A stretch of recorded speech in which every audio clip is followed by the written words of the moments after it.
TVU Noticias Tarde. Hola, ¿qué tal? ¿Cómo están todos? Sean bienvenidos y bienvenidas a una nueva edición de TVU Noticias Tarde de este jueves 15 de junio. Como cada edición, vamos a partir revisando nuestro Twitter y la encuesta del día de hoy.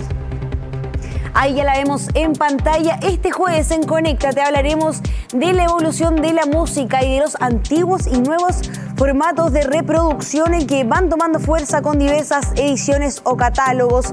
En este último punto, ¿cuál destaca o prefiere? Hay 4 alternativas, entre ellas vinilos, CDs, digital u otro formato, y hasta el momento la alternativa que va ganando es vinilos con un 60,5%. Son los resultados finales, lo que prefirió la gente que votó en esta encuesta.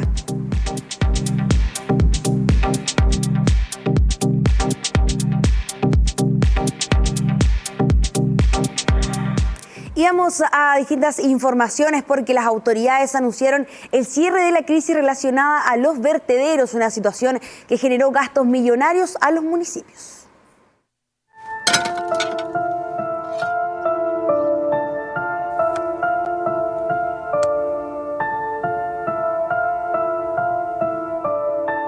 Los problemas asociados a la basura han generado realidades como estas. Plástico, artículos electrónicos, ropa, son parte de los desechos que se pueden encontrar en el camino de las ballenas en el sector de Cosmito.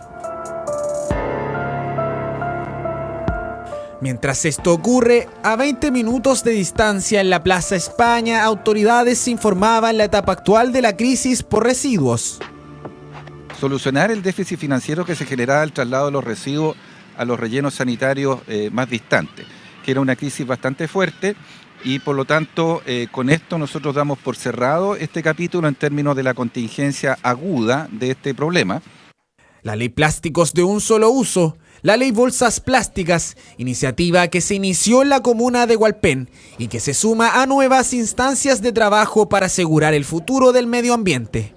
Cerca del 60% de lo que hay en una bolsa de basura en cada una de las casas de nuestro país, el promedio anda en el 60% de solo residuos orgánicos. Por lo tanto, por eso el gobierno, ¿cierto?, tomó la definición prioritaria de presentar al Congreso durante los próximos meses, o las próximas semanas más bien, un proyecto de ley para residuos orgánicos que busque de esa manera poder establecer una coordinación. 1.800 millones fueron entregados por la Subsecretaría de Desarrollo Regional y Administrativo, a modo de cumplimiento del compromiso suscrito en diciembre entre el gobierno central, regional y los municipios. El gobierno nacional, a través nuestro de la Subdere, cumplió con su compromiso, transfirió recursos al gobierno nacional, nuestra parte, que correspondían a 1.800 millones, que no es una cifra menor, y ya el gobierno regional le corresponde en su última etapa hacer los trámites del gobierno regional para transferirlo a los municipios, que es el mecanismo que se va a usar para esta solución temporal y parcial que significa estos mayores costos de transporte de las comunas involucradas. Parte de este proyecto también señala que cada municipio deberá tener un plan relacionado a la sostenibilidad de los desechos, y ahí la educación ambiental es determinante.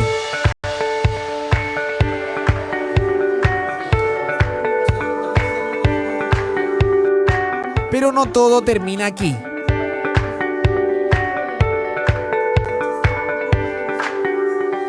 La Fundación El Árbol busca la concientización de las comunidades a través de mecanismos como este. Una exposición acerca del reporte basura cero desde los territorios del Gran Concepción en relación al manejo y gestión de residuos.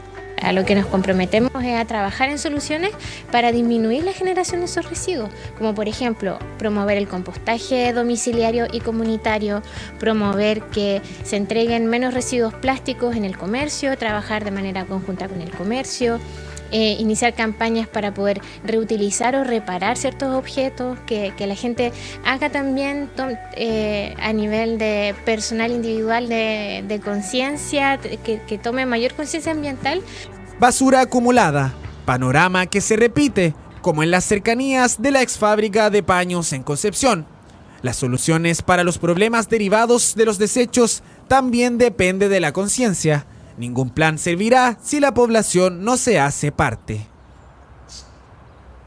Y volvió el uso de mascarillas en colegios debido a la alerta por virus respiratorios. Por lo mismo, se constata un aumento de la demanda en este producto.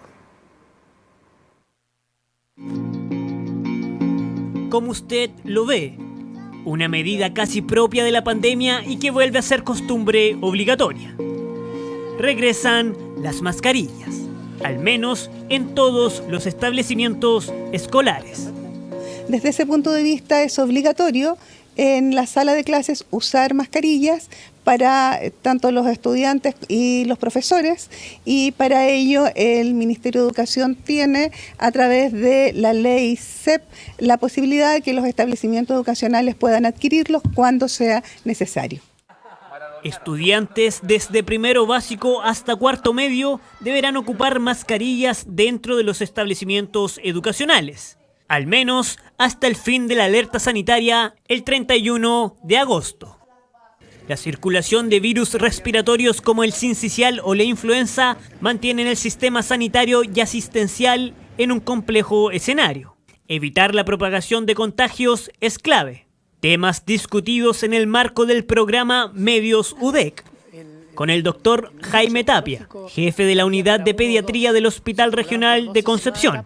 La situación es crítica en todo el país. Está afectando a poblaciones que antes eran inmunes. Una madre transmite pasivamente sus anticuerpos contra los virus por la placenta, por el cordón umbilical. Pero si esa madre no tuvo contacto con virus, en los últimos 2 años no tiene anticuerpos. Y hoy día estamos viendo casi el 5% de los niños graves son recién nacidos. Y así también lo entienden estudiantes y apoderados, aquí en el Colegio Bicentenario República del Brasil de Concepción. Me parece excelente, súper bien, porque nos vamos a evitar contagios, nos vamos a evitar enfermarnos nosotros. Y se resfría un compañero y se resfrían todos, anda uno con moquitos, se enferman todos, entonces, o sea, genial para mí, que yo tengo 2 hijos con enfermedades respiratorias, que vuelvan a usar mascarillas. Si va en la línea de proteger a los niños y evitar los contagios, creo que está bien. Pero me parece que es un tanto tardía. Opino que está bien que usemos mascarilla porque la verdad ahora los bichos están muy potentes y todos ya se están enfermando. Pasamos el periodo de la pandemia con esto y es un poco molesto volver a usarlo. Han pasado más de 8 meses desde que dejaron de ser obligatorias las mascarillas por la pandemia de COVID-19. Hoy vuelven y las farmacias ya están preparadas para este escenario. Afortunadamente los stocks siguen estando bien sólidos, digamos, en las distribuidoras en las cuales nosotros nos abastecemos, y los precios se han mantenido hasta ahora. La caja de mascarilla de 50 unidades está alrededor de los 2.000, 2.500 pesos más o menos, venta en farmacias así de este tipo. Son tiempos complejos en materia de salud y conllevan medidas preventivas. Salir de la crisis es urgente ahora. Y la circulación de virus respiratorios continúa su flujo. Si bien se espera una baja en los contagios para el virus sincicial, se proyecta un aumento de personas contagiadas con influenza. Semanas complejas en materia de salud. La circulación de diversos virus respiratorios están colapsando las redes asistenciales de la región y el país. Los niños y niñas son los más afectados con el virus sincicial, que resulta altamente contagioso y agresivo, situación que mantiene en alerta a las autoridades del Biobío. Nosotros hemos tenido una situación variable con camas críticas disponibles, 1, 2 o 3 camas críticas durante a lo menos un mes a la fecha. La tasa de hospitalización ha aumentado de gran manera en la unidad pediátrica. Pero, sin duda alguna, lo que ha llegado a las consultas es de una gravedad importante. Si normalmente de toda la consulta respiratoria se hospitaliza un 3%, nosotros hemos llegado a hospitalizar hasta un 20%. Y eso es una situación que genera estrés en el sistema público nuestro y también en el privado. Situación que ha llevado a las redes asistenciales a tomar medidas para dar asistencia. Que hemos ido comprando equipamiento, hemos reconvirtiendo equipamiento, hemos ido contratando recursos humanos, más de 100 personas, 161 personas, de tal manera de poder ir atendiendo la emergencia. O sea, la respuesta que ha dado el sistema público de salud a esto ha sido bastante eficaz y eficiente desde la perspectiva de atención a los niños y sobre todo en el ámbito de la pediatría. Si bien las autoridades proyectan la disminución por casos de virus incisional, se anticipan a otro complejo escenario en las próximas semanas. Este virus circula solo en humanos y el reservorio solo es humano y estamos con la cepa A, que es la más agresiva. Esperamos que empiece a descender en esta región en las próximas 2 semanas, pero va a subir el de influenza. Por eso el llamado es a mejorar la vacunación con la vacuna influenza, que afecta fundamentalmente a los mayores de 65 años. Días complejos para el sistema de salud. El llamado es al autocuidado, acudir a vacunarse contra la influenza y tomar medidas sanitarias. La pandemia del COVID-19 se acabó, pero sus efectos siguen presentes. Y en esta misma línea de las enfermedades respiratorias, el Hospital de Tomé, el Servicio de Salud de Talcahuano, ha fortalecido su capacidad de atención pediátrica, sumando 4 camas básicas y alcanzando un total de 14 plazas. Todo esto con el objetivo de brindar una atención oportuna y de calidad a la población infantil, bien digo. Gracias a las acciones implementadas por el equipo directivo y el comité de campaña de invierno, se ha logrado una mejora significativa en la infraestructura y en el personal especializado. Para entender un poco más de las situaciones que viven en el Hospital de Tomé, pasemos a escuchar las voces de doctores y personal de aquel centro asistencial. Les puedo asegurar que estamos haciendo un gran esfuerzo para que nuestra red de salud haga frente de manera óptima la contingencia de los virus respiratorios, en plena concordancia con los lineamientos establecidos por el Ministerio de Salud del Gobierno de Chile. Insistir en la necesidad de que población que no se ha vacunado acuda a sus centros de salud, a los puestos de vacunación extramuros que están disponibles en la red para recibir la bivalente y la influenza. Todavía hay muchas personas que no se han vacunado. También cito todas las medidas de autocuidado. Por ejemplo, evitemos llevar a niños pequeños a lugares con alta afluencia de público. No los llevemos a centros comerciales donde transita mucho público. Y muchas de esas personas están cursando con un cuadro respiratorio. Por lo tanto, estamos exponiendo a nuestros niños al riesgo de enfermar. Nosotros, como Hospital de Tomé, tenemos habilitadas 10 camas pediátricas. Durante este año, hace ya más de un mes, reforzamos la parte pediátrica con personal. También el equipo directivo junto al comité de campaña de invierno se ha reunido para generar todas las acciones necesarias y coordinaciones para poder tener una atención oportuna, sobre todo a la población de nuestros niños. También tenemos la posibilidad de reconvertir 4 camas más para tener en total 14, así que eso también lo hemos hecho. Y hoy día en este minuto tenemos 6 camas disponibles, así que estamos bastante bien. Conscientes de la creciente demanda durante esta temporada, se han sumado recursos humanos adicionales al área pediátrica, como por ejemplo paramédicos y kinesiólogos. Todo esto para brindar un servicio óptimo a la comunidad.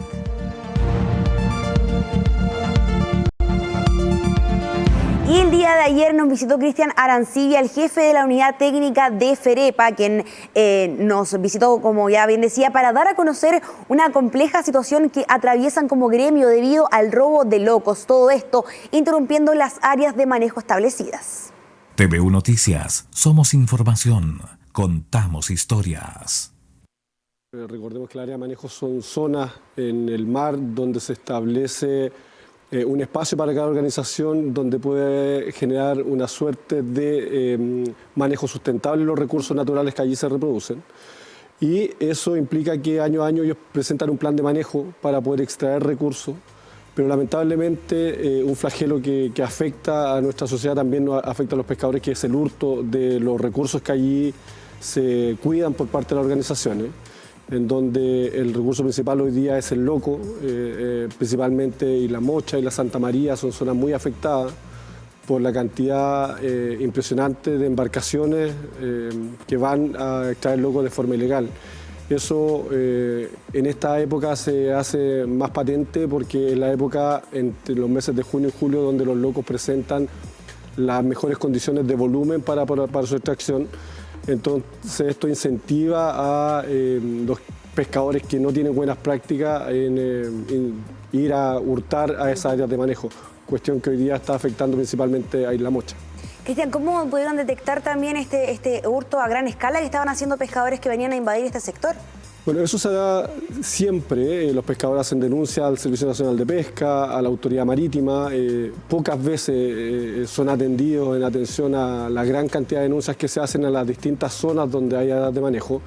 Pero en el caso particular, en los meses de otoño e invierno, en esta época, son tan pocas las condiciones climáticas aptas para la extracción que al ver hoy día 2 días disponibles, hoy y mañana, con condiciones apropiadas para el buceo, organizaciones, pescadores de distintas zonas se preparan, mira tú, para ir a robar locos. Entonces esto nosotros lo denunciamos ayer a la autoridad, se tomaron las medidas, tomamos contacto hace un rato con la gente de Isla Mocha, nos informan de que sí hubo una patrullera de la Armada de Chile enviada desde la Capitanía de Puerto Talcahuano, hizo fiscalización, se identificó algunas embarcaciones que estaban en la actividad, algunas escaparon sí, pero es una problemática que sigue sucediendo y en donde creemos que la autoridad en su rol fiscalizador, la Armada de Chile, Senapesca, deben poner un mayor acento. Sí, por supuesto, porque me imagino que afectan de gran manera a la producción, la extracción que tienen ustedes dentro de estas áreas de manejo que planifican año a año y viene esta gente a hurtar también de manera sustancial la producción de locos que, como bien decías, se produce en mayor cantidad en este tiempo.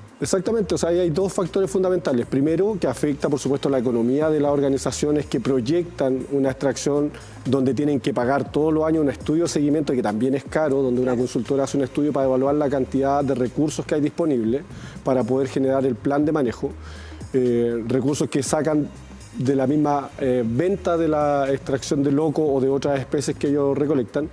Y lo segundo y más importante en esta línea es que cuando se generan estas dificultades afecta a los ecosistemas marinos, porque el área de manejo tiene un fin, es que sea comercial, pero además que sea sustentable.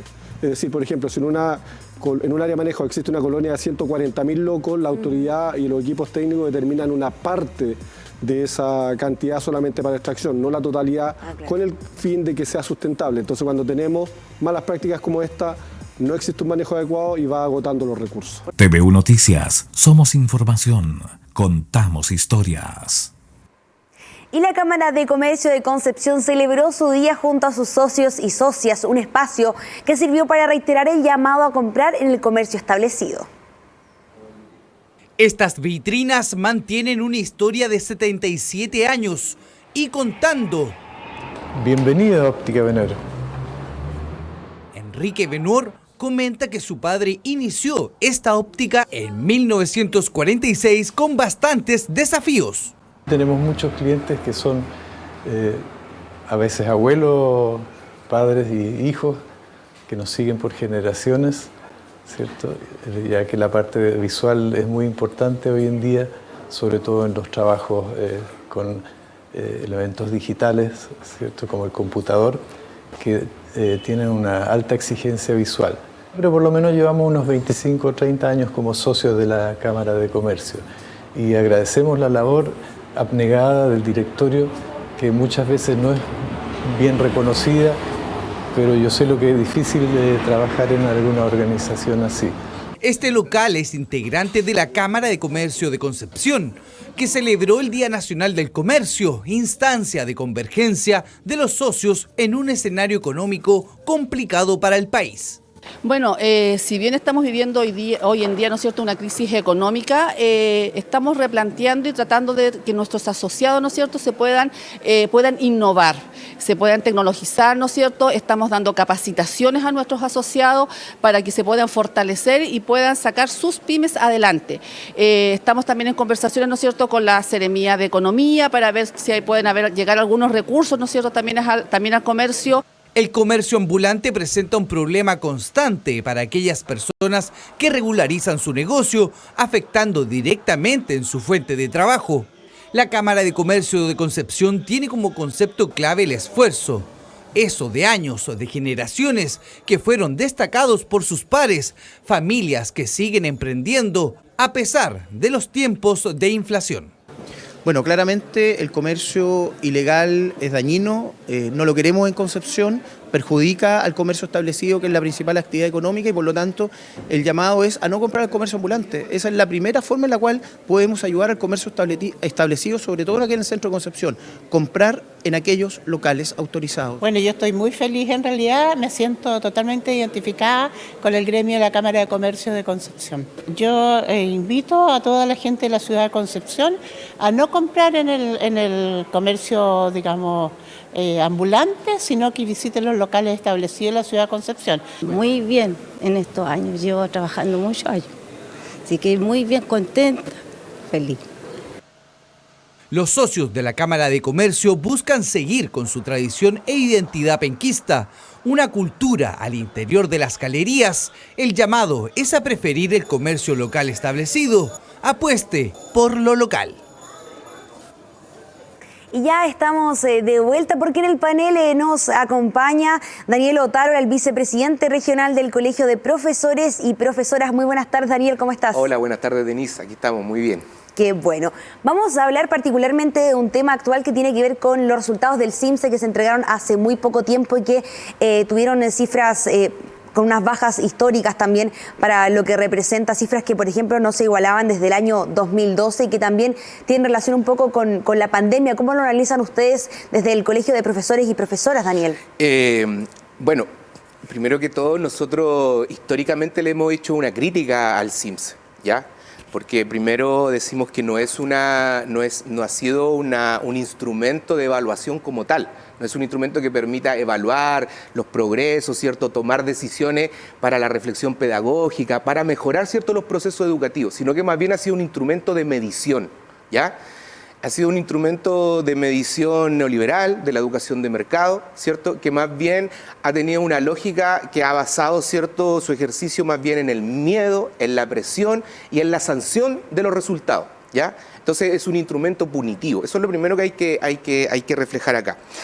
Hay evidencia científica de que el CIMSE en Chile debe desaparecer, ¿ya? Históricamente los resultados, si uno lo ve del CIMSE, han sido malos, ¿ya? Claro. Pero porque precisamente el CIMSE obvia mucho de lo que es el contexto de los estudiantes, su situación socioemocional, si es que hay un progreso en sus aprendizajes, es decir, digamos, es un sistema de evaluación estandarizada donde a todo el país, a todos los niños del país, ¿cierto?, de todas las regiones, de esta larga y desigual franja de tierra, se les mide con la misma vara, ¿ya? Y tanto los particulares subvencionados, es decir, los que tienen más recursos con los que tienen menos recursos. Entonces, obviamente, nosotros creemos que más bien los resultados del CIMSE hoy día explican la derrota histórica del modelo de medición de mercado, ¿ya? Y que obviamente se ha basado, y principalmente esta derrota, ¿cierto?, estos malos resultados, obviamente el sistema los trata de reflejar desacreditando, ¿cierto?, el ejercicio de las y los profesores, ¿ya?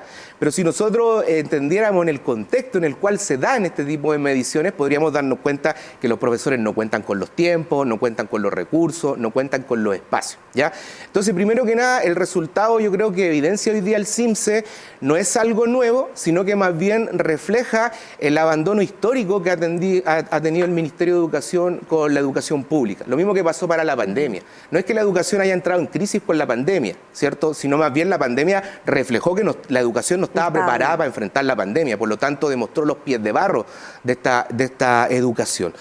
Segundo, lo que me gustaría también plantear es que precisamente el CIMSE, al expresar, ¿cierto?, la derrota de este modelo de competencia, ¿cierto?, del financiamiento vía voucher, tampoco en la aplicación en particular del CIMSE 2022, tampoco es pertinente para las miradas que se establecen en organismos internacionales ni para el contexto que estábamos viviendo, ¿ya? Según la UNICEF, según el Banco Mundial, ¿cierto?, los establecimientos en Latinoamérica públicos tuvieron alrededor de 1/3 de las clases en lo que es la pandemia. Y si bajamos un poco más a Chile y empezamos a ver los datos, en el 2020 un 70% de las clases en el año presenciales no existieron, ¿cierto? Y ya pasamos al 2021 y también tenemos una cifra alta que es un 59%, ¿ya?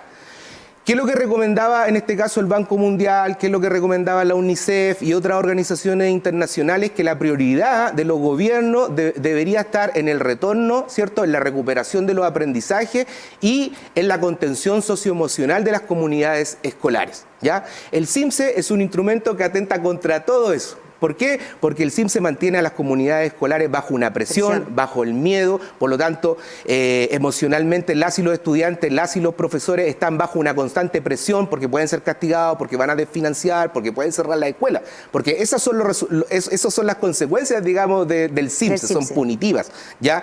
Por lo tanto, se hizo todo lo contrario. Ya no sé, de hecho el CIMSE hace rato, no solamente este año, que viene reflejando que los resultados no sirven para tomar decisiones, vienen muy descontinuados, son muy difusos, porque no recogen, ¿cierto?, la mirada de los estudiantes que tienen necesidades educativas especiales, no contextualizan dónde se está aplicando el instrumento y además generan este agobio, ¿cierto?, psicológico, de presión hacia toda la comunidad educativa.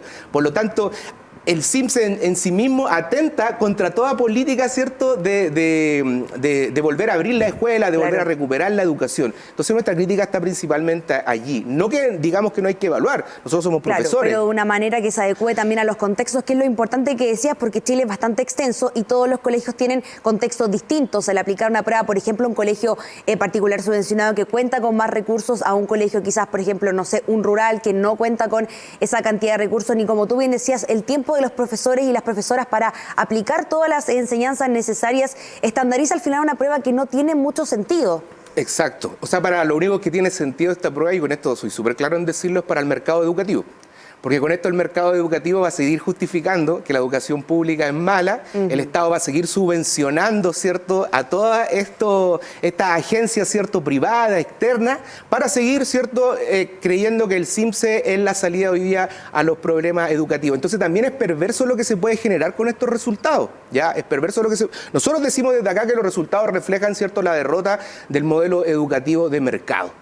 Pero el mercado va a decir que esto sigue expresando, ¿cierto?, el descrédito de la educación pública porque las y los profesores no estamos haciendo nuestro trabajo. Claro. Pero cuando empezamos a mirar, ¿cierto?, cómo están los establecimientos, las realidades en sus particularidades, nos damos cuenta, ¿cierto?, de que el CIMSE no es pertinente para la educación pública, menos para el momento, ¿cierto?, que estamos viviendo hoy día, ¿ya? Porque, insistimos, no considera lo socioemocional. Por ejemplo, no consideró la priorización curricular que se hizo, ¿cierto?, en pandemia, ¿ya? No consideró, por ejemplo, el progreso de cada estudiante. Claro, que fueron obviamente distintos en cada uno. Fue distinto en cada uno. Entonces, por eso que creemos que el CIMSE hoy día, de verdad, debe desaparecer. Chile hoy día, en el contexto que estamos, tiene que sentarse, ¿cierto?, a pensar, a debatir con todos los actores, ¿cierto?, de la educación para ver cuál es el sentido que le queremos dar a la educación. Porque, en definitiva, ahí es donde está el problema.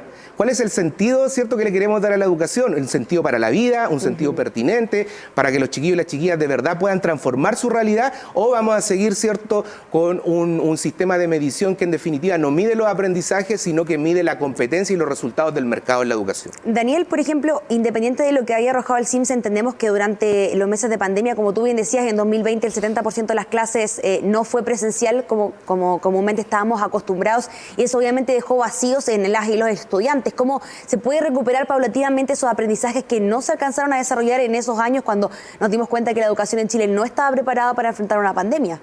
Bueno, primero, insisto, esto llama hoy día a una reflexión como sociedad, a una reflexión, ¿cierto?, donde las comunidades escolares tienen que tener, ¿cierto?, no solamente un rol consultivo, sino que tienen que tener hoy día un rol que sea deliberativo, que sea vinculante, porque ahí es donde realmente está la realidad. O sea, hoy día lo que estamos viendo a través del CIMSE no es la realidad. Ya detrás del CIMSE hay una realidad que es mucho más compleja. Entonces hoy día nosotros decíamos que precisamente, ¿cierto?, las organizaciones internacionales también lo plantean. O sea, hoy día está todo en lo socioemocional. De una u otra manera, ¿cierto?, como los niños y las niñas, ¿cierto?, los jóvenes y los adultos, porque tenemos una educación de jóvenes y adultos también, ¿cierto?, reflexionamos, ¿cierto?, las problemáticas de la sociedad, cómo podemos buscar solución entre todas y todos, porque hoy día el tema está en cómo nos cuidamos, algo tan relevante, ¿cierto?, que es la vida. ¿ya? Nosotros creemos que también eso debe ser parte, ¿cierto?, de la educación y que en definitiva lo que dejó la pandemia fue precisamente que el sistema de educación, ¿cierto?, no está educando a la gente para la vida, para enfrentar, ¿cierto?, los desafíos, etcétera. Entonces nosotros ahí donde, por ejemplo, creemos que no es suficiente, pero imagínate, para la pandemia se aplicó el diagnóstico integral de aprendizaje, que era el DIA. Se llamaba, así se llamaba. Y ese diagnóstico precisamente buscaba ir monitoreando los aprendizajes, pero también estaba centrado, ¿cierto?, en lo socioemocional. Cosa que hoy día, ¿cierto?, el CIMSE no está considerando. Entonces nosotros decimos, hay que evaluar, sí, por supuesto que hay que evaluar, pero hay que evaluar para mejorar, hay que evaluar, ¿cierto?, para tomar decisiones pedagógicas, hay que evaluar, ¿cierto?, no con un carácter punitivo, sino que hay que evaluar, ¿cierto?, para poder revisar nuestras prácticas, para poder ver en definitiva cuál es el sentido que tiene que tener el currículum hoy día. Entonces, yo insisto, lo que demuestra hoy día el CIMSE, en definitiva, es la derrota, ¿cierto?, de la medición neoliberal que durante estos últimos 30 años, ¿cierto?, ha operado en Chile. Daniel, dentro de esta misma línea y a nivel general en la educación, ¿cuáles son los desafíos pendientes que tiene el sistema educacional en nuestro país a nivel general? Bueno, en nuestro país a nivel general, primero tiene que transformar, ¿cierto?, el carácter que tiene la educación. Ya la Constitución de los 80 hoy día reconoce la libertad de enseñanza por sobre el derecho a la educación pública garantizada de todas y todos.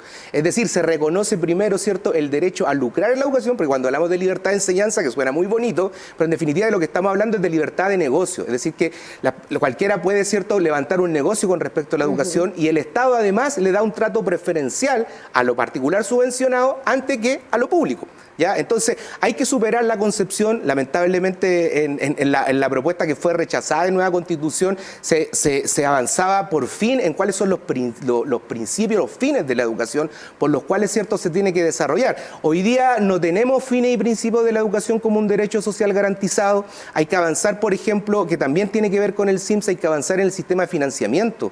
Nosotros hoy día tenemos un sistema de financiamiento vía voucher, un financiamiento a la demanda, ya a la asistencia, digamos, media. No es un financiamiento basal adecuado, ¿cierto?, a la pertinencia, a las necesidades que tienen los establecimientos, ¿cierto?, y a su sintonía de trabajo, a sus proyectos de mejoramiento educativa, etcétera. Entonces tiene que cambiar también el sistema de financiamiento. También tiene que cambiar la figura del sostenedor, ¿ya?, que es, por ejemplo, la educación municipal tiene su sostenedor, ¿cierto?, que en este caso es el alcalde o la alcaldesa, y la nueva educación pública, los servicios locales de educación que tenemos acá en Concepción, ¿cierto?, no han demostrado lo contrario, porque la figura del sostenedor, si bien ahora no es el alcalde, pero sigue siendo, ¿cierto?, una persona que tiene un alto grado de autonomía frente a las políticas del Ministerio de Educación. Entonces tenemos hoy día coexistiendo dos sistemas de administración en la educación, el municipal, en los servicios locales de educación, y ninguno de los dos han demostrado, ¿cierto?, mejorar la educación pública. ¿Y por qué no lo han mejorado? Porque han sido cambios cosméticos, reformistas, porque en definitiva la libertad de enseñanza está por sobre el derecho de educación, está el financiamiento vía voucher, está la figura del sostenedor, y si nos vamos al servicio local de educación tenemos esos tres pilares que en definitiva son los tres pilares que sostienen la educación de mercado. ¿Y qué es lo que hace el CIMSE? El CIMSE lo que hace es precisamente medir, ¿cierto?, esta educación. Entonces seguimos dando vuelta en algo que en definitiva no tiene ningún sentido para las vidas cotidianas de las y los chilenos. Perfecto, Daniel, te agradecemos por este espacio para responder también a las consultas, a una inquietud que también comparten las familias, los padres y apoderados de los niños que responden a esta prueba cada cierto tiempo y que, como tú bien decías, finalmente no representa un resultado cuantitativo de lo que pasa en la educación en nuestro país. Cualitativo. Cualitativo, bien digo, sí. Sí, por supuesto, no lo representa. Te agradecemos, Daniel, y te despedimos también en esta tarde. Muchas gracias por estar con nosotros. Ok, muchas gracias a usted, gracias, Denise. Y con la visita de Daniel Otárola, el vicepresidente regional del Colegio de Profesores y Profesoras, nos vamos a una pequeña pausa, pero ya estamos de vuelta.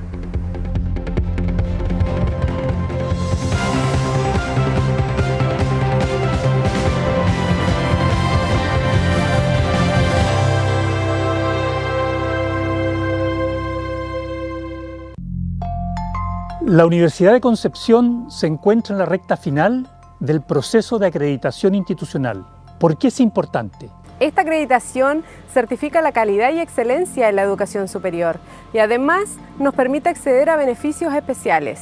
Por ejemplo, solo las y los estudiantes de instituciones acreditadas tienen acceso a financiamiento estatal específico, como becas, créditos y gratuidad. Además, la universidad puede optar a recursos para fortalecer la investigación y potenciar el desarrollo de otras áreas estratégicas para nuestra institución, como equidad, inclusión e internacionalización. El informe de autoevaluación ya fue entregado a la Comisión Nacional de Acreditación y ahora debemos prepararnos para la visita de pares evaluadores. Infórmate de todo el proceso en acreditación.udec.cl y preparémonos para recibir a los pares evaluadores. Juntos, acreditamos la UDEC por 7 años más. Sofía hoy despertó con tos y temperatura sobre 37,5 grados. Emilio con tos y flemas. Tomás con tos, irritable y rechazando la alimentación. Si tienes un niño o niña menor de 5 años y presenta alguno de estos síntomas, llama a Salud Responde o acude a un consultorio o SAPU. Pero si presenta respiración rápida, hundimiento de costillas o tiene silbidos en el pecho al respirar, acudan a un servicio de urgencia, especialmente si es menor a 1 año. Este invierno, cuidémonos de las enfermedades respiratorias. Ministerio de Salud, Gobierno de Chile. Presentes por un mejor futuro.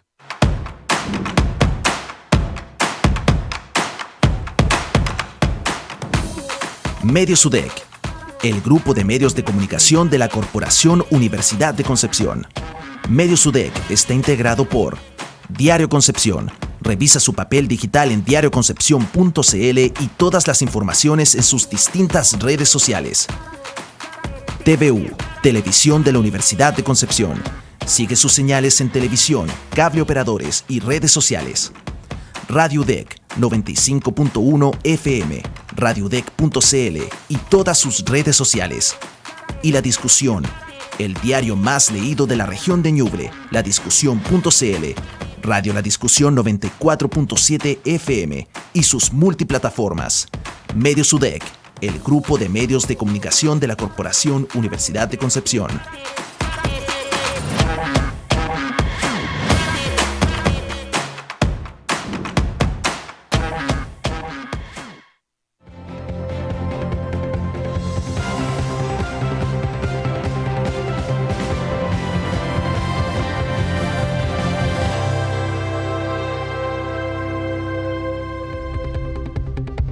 Y autoridades de la Universidad de Concepción y del Gobierno Regional realizaron un balance de la segunda versión de la Feria del Libro 2023, una actividad que congregó a más de 42.000 personas.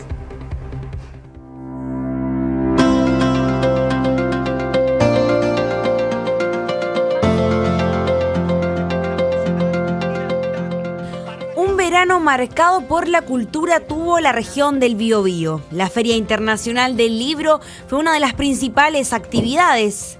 100 expositores y más de 200 sellos editoriales fueron parte de esta cita. Y este tipo de actividades forma parte de impulsar el turismo dentro de nuestra región. Y hemos estado trabajando en 3 ejes temáticos, los grandes eventos, donde está la Feria Internacional del Libro, donde está el REC, donde está el rally y otro tipo de actividades, pero también la industria creativa, el turismo creativo, donde la creatividad de la región del Biobío es el motor del desarrollo, ya sea la música, los libros, la cultura. Durante 10 días, expositores regionales, nacionales e internacionales se dieron vida a esta feria, una iniciativa que convocó a más de 42.000 personas. Lo otro es destacar que la feria, solo en su segunda versión, ya se ha instalado como la feria gratuita más grande de Chile, de los libros, de carácter internacional. Agradecer a los 25 invitados internacionales que tuvimos en esta segunda versión y efectivamente estamos pensando para las próximas versiones, por supuesto, que incrementar estos indicadores, ¿verdad?, con nuevos invitados, mayor programación y, bueno, ampliar nuestra feria para que efectivamente se instale como un evento importante que destaque, ¿verdad?, releve, instale a la región del Biobío como un territorio muy relevante a nivel nacional e internacional. Dentro de este balance se destacó que este tipo de actividades no solo contribuye al desarrollo social, sino también a la economía de la región. Un impacto económico de 1.580 millones de pesos fue el que entregó la Feria Internacional del Libro 2023. Feria del Libro sin duda siempre va a ser bueno porque incentivamos no solamente al estudiante o al joven, sino también al adulto mayor a que empiecen a leer porque esto se está perdiendo. Entonces hay que empezar a hacerlo, hay que empezar a trabajar y hoy día en la comisión nos dimos cuenta de que por lo menos los consejeros que estuvieron en terreno y estuvieron en la Feria del Libro se dieron cuenta de que la gente estaba muy contenta con este tipo de actividad.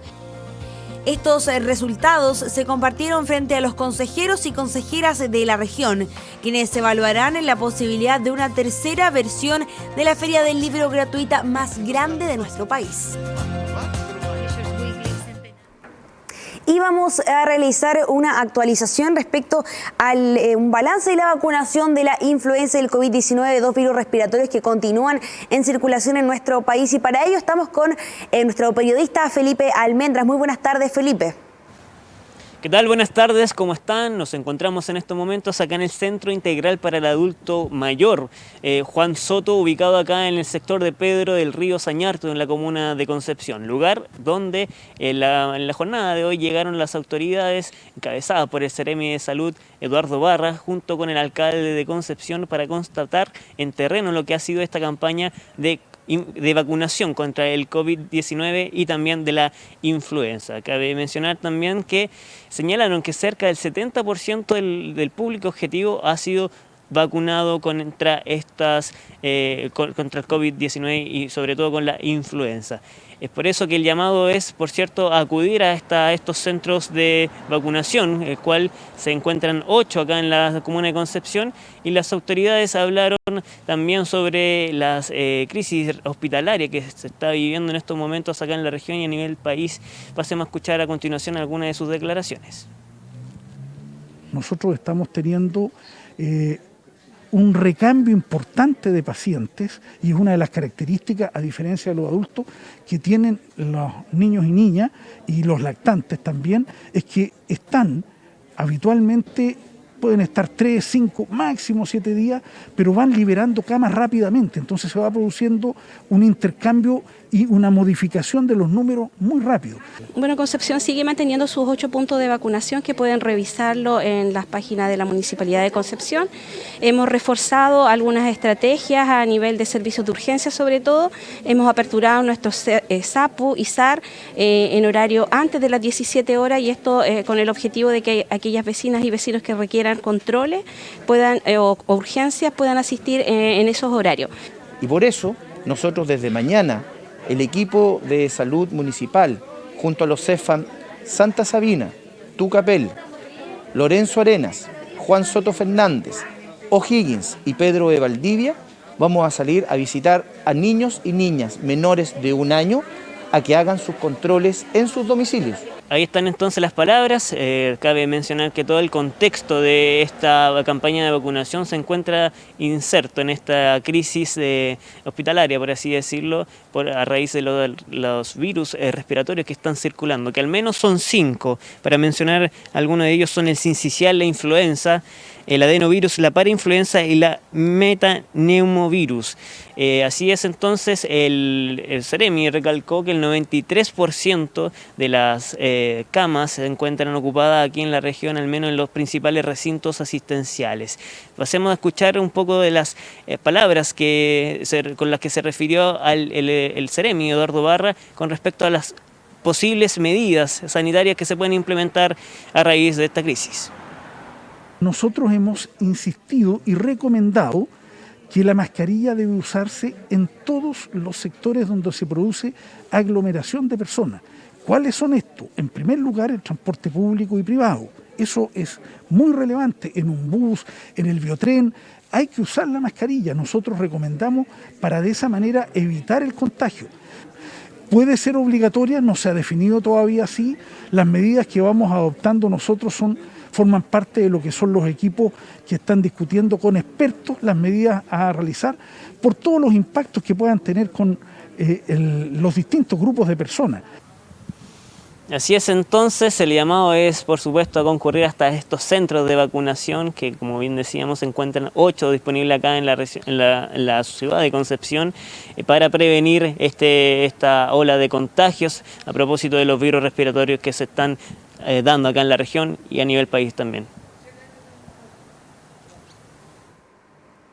Perfecto, Felipe. Agradecemos esa actualización respecto a este balance por vacunación y la actual situación sanitaria que vivimos en la región del Biobío. Y pasamos a otro tema que tiene que ver con el turismo y en la economía, porque se lanzó una guía turística de la provincia de Arauco. Todo esto a través de un código QR. Este es un resultado de una colaboración entre 7 municipios de la provincia y el Cernatur del Biobío. Todo esto son guías digitales de la provincia, como ya decíamos, que ofrecen una amplia gama de información sobre comunas como Arauco, Curanilahue, Lebu, Los Álamos, Cañete, Contulmo y Tirúa. Para conocer un poco más de esta iniciativa, los invito a escuchar las palabras de algunos seremis, subgerentes y representantes de las municipalidades. La provincia de Arauco es uno de los principales atractivos que hoy tiene la región del Biobío. Invitamos a todos a visitarla. Con esta guía turística podemos encontrar los diversos puntos que se pueden recorrer desde las dunas de Arauco, las playas y el mar en Lebu, la cordillera en Curanilahue y Cañete, en los ríos de Tirúa, las bondades que tiene la ciudad de Contulmo, el pueblo de Contulmo, en su gastronomía. Nosotros en la provincia de Arauco tenemos una red donde trabajamos los 7 municipios en conjunto para poder desarrollar el turismo de forma integral y como territorio. Para nosotros estas instancias son fundamentales para poder promocionar y visibilizar la provincia de Arauco, la cual tiene una cantidad de atractivos, tiene tricunidad de cultura, está la cultura alemana, la cultura mapuche, la cultura campestre. Hoy día estamos haciendo el lanzamiento de una guía de turismo para que toda la población conozca los atractivos de estas 7 comunas, partiendo desde la comuna de Arauco, pasando por Curanilahue, por Los Álamos, por Lebu, por Cañete, por Tirúa y por Contulmo. En cada uno de esos destinos hay turismo de naturaleza, hay gastronomía típica, hay turismo cultural, hay turismo histórico y por lo tanto el llamado a que las familias aprovechen de salir este próximo fin de semana largo y estas próximas vacaciones de invierno a recorrer este destino. Bueno, nosotros como Mallplaza tenemos un rol relevante como un vecino más dentro de las comunidades y para nosotros es muy importante poder contribuir precisamente hoy día, ¿cierto?, ser parte de este lanzamiento de esta guía digital de turismo de la provincia de Arauco. Desde atracciones turísticas destacadas hasta tesoros ocultos, estas guías proporcionan una visión completa de la rica diversidad que la provincia tiene para ofrecernos.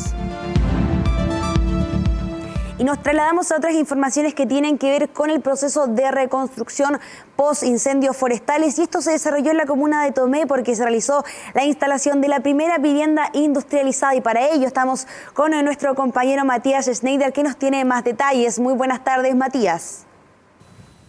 Así es, buenas tardes para ti, también para quienes nos ven en estos momentos, porque nosotros llegamos hasta el Cerro El Santo en Tomé, uno de los lugares más afectados por los incendios forestales del pasado verano. Aquí se llevó a cabo la instalación de la primera vivienda industrializada para las personas que postularon al subsidio de vivienda definitiva. Hasta acá también llegaron las autoridades para conversar acerca de esta temática, pero también de cómo va el proceso de reconstrucción. Pasemos a revisar entonces las declaraciones de la delegada presidencial Dalila Dresner, pero también de la Seremi de Vivienda Claudia Toledo.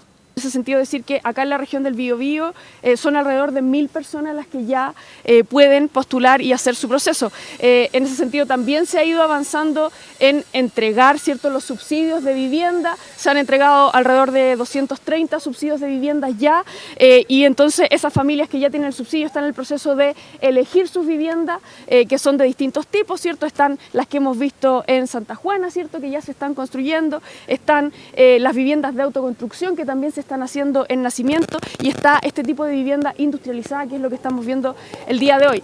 Esta es una muestra de los ejercicios que estamos haciendo para poder efectivamente llegar con la celeridad que requiere la familia, y hoy día estamos instalando la primera vivienda industrializada en la región, tanto bajo esta modalidad, tanto en reconstrucción como también inserto dentro del plan de emergencia habitacional. Se trata de una vivienda de 50,8 metros cuadrados que posee 12 pisos, 2 dormitorios y 2 baños, que fue creada y también industrializada por la empresa Patagual Home, una empresa local, una empresa de la región del Biobío. Pasemos a revisar entonces las declaraciones de la alcaldesa de Tomé, Ivonne Rivas. Este es un trabajo entre Servio y Vivienda, y el municipio de Tomé con nuestra EP, donde están los profesionales, le muestran los tipos de vivienda, los modelos de vivienda y las empresas que están a cargo de cada una de esas construcciones. Y son ellos los que deciden qué casa es la que necesitan y la que van a requerir, porque son ellos los que van a vivir toda una vida ahí. La importancia de lo que estamos viviendo acá es que se le está logrando dar una solución definitiva a aquellas personas, a aquellas familias que fueron afectadas por los incendios forestales, como lo fue la familia de Elizabeth Guzmán, a quien nosotros también habíamos recurrido con antelación cuando estaba ocurriendo la emergencia y también cuando se hizo entrega de las viviendas de emergencia. Y ahora, tras un tiempo de espera, pudo finalmente tener su hogar definitivo, que estará listo a partir del próximo martes cuando le entreguen las llaves. Pasemos a revisar entonces sus declaraciones. Muy contenta por mi casita que está llegando. No pensé que iba a ser tan pronto. Yo lo veía un poco lejano, la vivienda definitiva. Y bueno, con mi hija estamos felices. Recordemos que el inicio de esta etapa de reconstrucción se inició ayer en Santa Juana, y que ya con Tomé y se van a empezar a sumar todas las comunas damnificadas, y también obviamente darle solución a estas familias que lamentablemente perdieron todo durante los incendios forestales del pasado verano. Se va a continuar también trabajando en relación a aquellas personas que todavía no logran avanzar en su proceso de acceso al subsidio por diversas trabas, tanto técnicas como judiciales, para lograr ampliar el espectro y así poder llegar a cada una de las familias damnificadas. Nosotros estaremos informando acerca de esta situación durante la jornada. Muchas gracias, Matías, por ese completo informe y una muy buena noticia también para las familias de Tomé que fueron afectadas por los incendios forestales. Y ahora los invito a trasladarnos hasta Caleta Tumbes, que es un lugar que apunta a la consolidación, y todo eso lo podemos ver en el siguiente reportaje.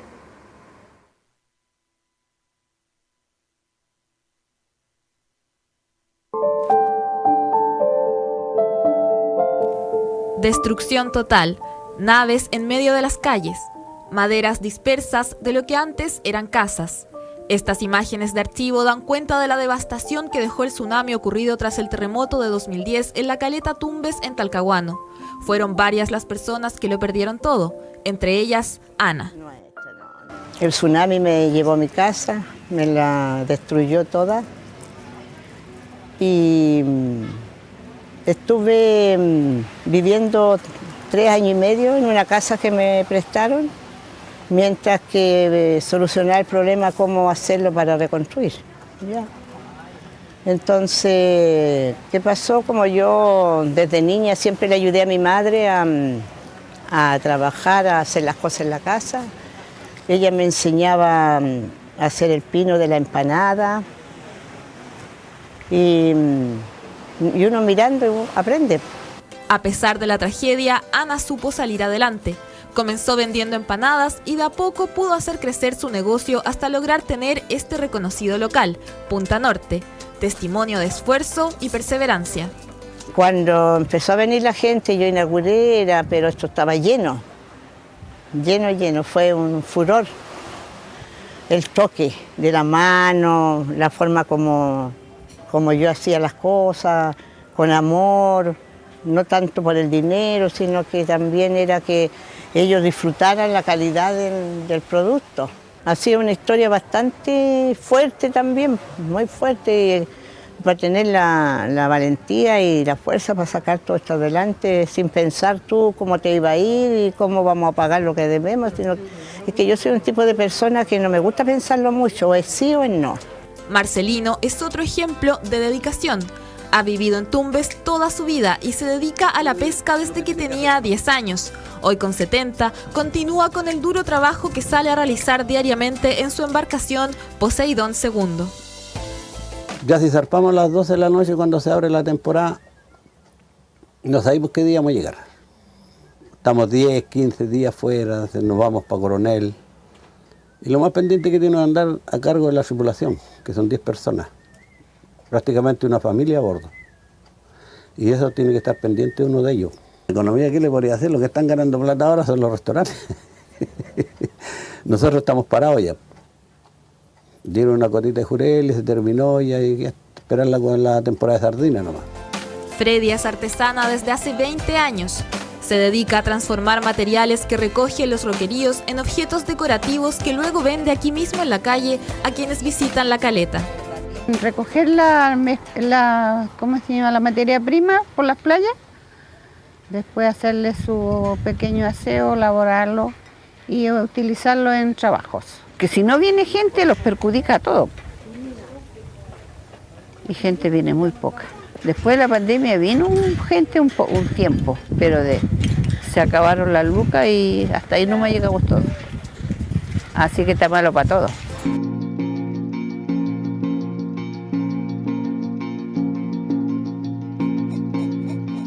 Trabajamos como local todo lo que es marisco de la zona, mariscos locales, cholgas, machas, locos, jaiba, todo fresco, todo desde el mar al paladar del cliente. Bueno, nosotros también tenemos lo que es cervezas locales de acá de Concepción, Maestre Eleuterios, tenemos vino de la zona del Valle del Itata, exquisito para degustar. Ahora en temporada estival es enero y febrero, donde nos llega mayor parte del público de todo el país, de hecho gente extranjero también llega mucho. Este es el restaurante Kikas, local de tradición familiar en cuya administración y cocina participa prácticamente toda la familia. Erika y su madre llevan más de 20 años elaborando contundentes platos con productos frescos. Me crié viendo a mi mamá haciendo empanadas, cocinando. Para mí es algo muy lindo lo que ella nos está dejando, digamos, ya que nos ha dado las herramientas para poder desarrollarnos, poder cocinar, y se le toma cariño a la cocina, se le toma un amor, es un amor lindo que da poder cocinar y que tu comida sea rica y que la gente lo encuentre bueno, es gratificante para uno. El día a día, bueno, acá comenzamos muy temprano porque hay que elaborar muchas cosas, sobre todo la empanada, lo que es pancito amasado, y de ahí ir preparando el mise en place que uno le llama para atender a nuestros clientes. Por supuesto, pescados y mariscos son la especialidad del local, siendo las empanadas el producto estrella, junto con las papas fritas 100% naturales y caseras, además del tradicional ponche de picoroco. Estamos bien encaminados y se le agradece también a los clientes que vienen, porque igual si no llegara afluencia público nosotros tampoco podríamos funcionar, ni dar trabajo, ni cumplir con nuestras obligaciones. Entonces igual puedo decir que no estamos tan mal. Hay que buscar estrategias, de repente salir a hacer delivery, entregar afuera. Esa es otra opción también que contamos con eso nosotros, pero en el periodo estival nos dedicamos solamente a atención a clientes en el local. O si alguien hace un pedido, lo puede venir a retirar.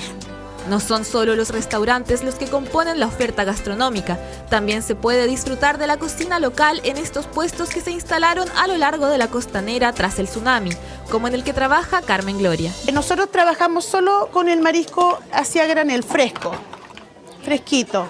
Un ejemplo, aquí tenemos la cholguita, bueno, va a salir quizá una negrita, pero está fresca, ¿ya?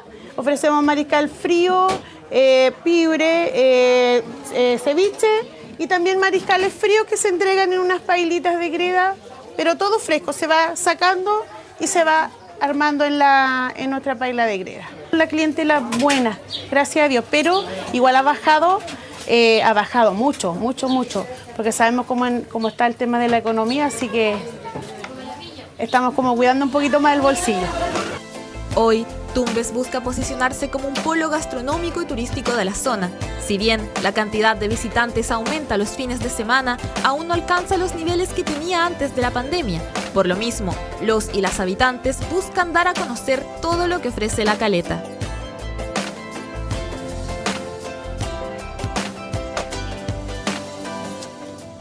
Ahora se ha vuelto a reactivar la caleta en el área trabajo, área turística, gastronómica, y eso es lo principal, porque tú sabes que gente de caleta lo que necesita eso, que se reactiven para generar trabajo para todos nosotros. Yo creo que aquí hay una oferta turística muy variada.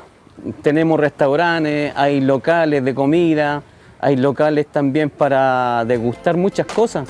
Este es un lugar donde abundan las historias de trabajo duro, esfuerzo y perseverancia para enfrentar las adversidades y salir adelante. Marcelino, Ana, Fredia y Rafael así lo demuestran.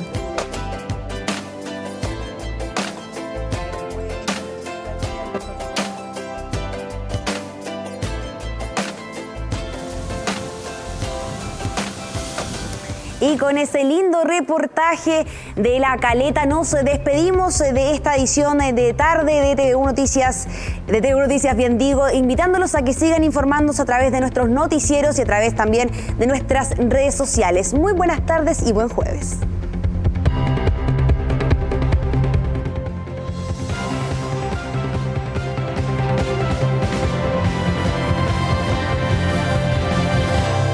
TV1 Noticias Tarde.